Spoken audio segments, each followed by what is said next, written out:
You loved the time when you were 9 and made biscuits for a stall and sold them to people and turned a profit.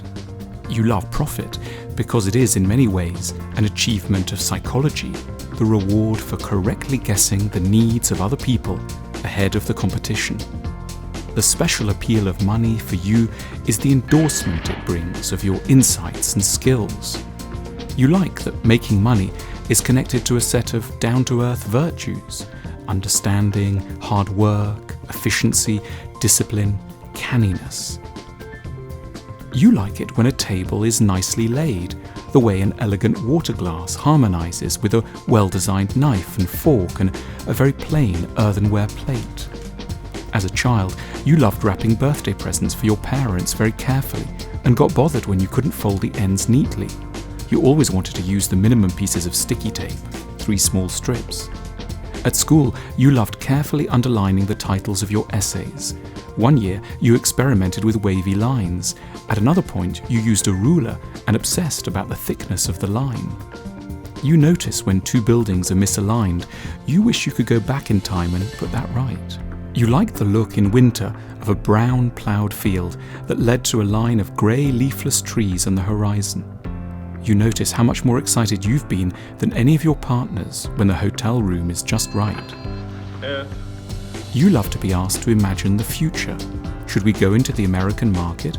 Is it worth making greetings cards? Should we get involved with a Turkish company? These sort of thought experiments come easily to you. Sometimes you like to imagine what the ideal education system or the perfect city might be like. You enjoy considering which images will work best with a presentation. You're always trying to come up with a better way of conveying information. One time you hit upon a photo of a hippo up to its ears in a river, just to get your colleagues to see the urgency of an issue. People think you like novelty for its own sake. They couldn't be more wrong. You like better solutions. You just know that they often lie in unexpected places, and you love hunting them down.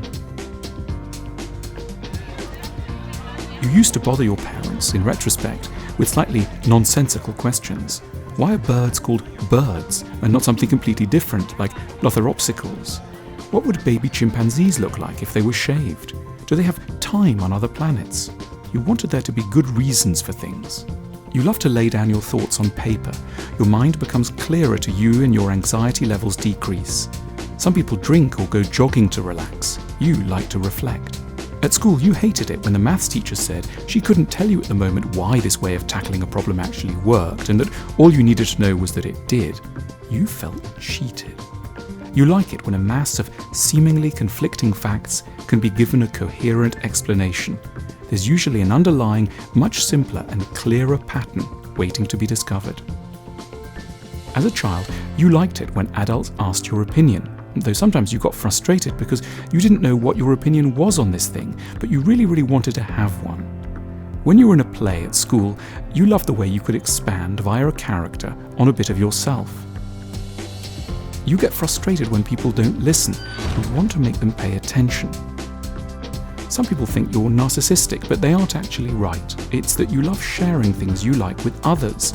It's not self-regard, it's a kind of generosity. Sometimes, on feedback forms, you run out of space. You love it when people ask good questions about you. You love taking things apart.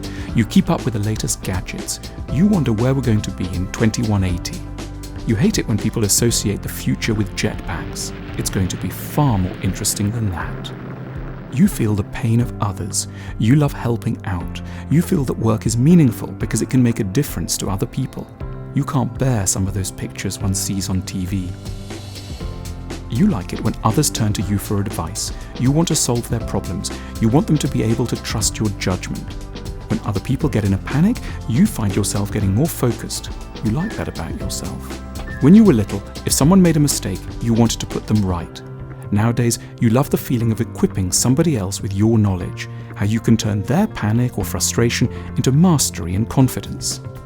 You know you have to be careful where you deliver your lessons. People don't like to feel patronized, but actually you like nothing more than filling in the gaps in the knowledge of others. You like getting up very early before anyone else is around.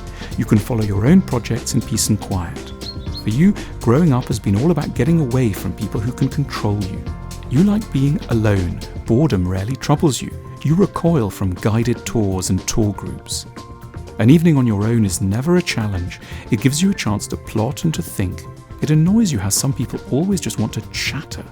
You hate it when people say filing in a sneering way. You like arranging sets of colouring pencils according to the colour spectrum, though there always seem to be some problems. Does yellow shade into white or light green via greenish yellow? You get annoyed when people jump around telling a story, when they say things like, "Oh, I forgot to mention." Your drawers are pretty tidy. You can't bear how so many modern windows don't open. It was lovely aged 8 to get down on your hands and knees and look closely at a hedgehog or a snail. You felt it could be your friend. You liked imagining its life, which seemed as interesting as any human's. You love camping, especially if the weather isn't perfect. It's more of an interesting challenge to put up a tent in a storm. Their short legs make it easy for them to run through the tangled undergrowth, and they have skin between their toes. You had mixed feelings about watching David Attenborough documentaries. You found them very interesting, but you didn't just want to watch sitting on the sofa with a plate of fish fingers on your lap. You wanted to be there in the swamps of the Serengeti Plains during the wet season or clambering over the rocks of the Galapagos Islands. You wouldn't care if you did get muddied up to your knees or scratched your fingers quite badly.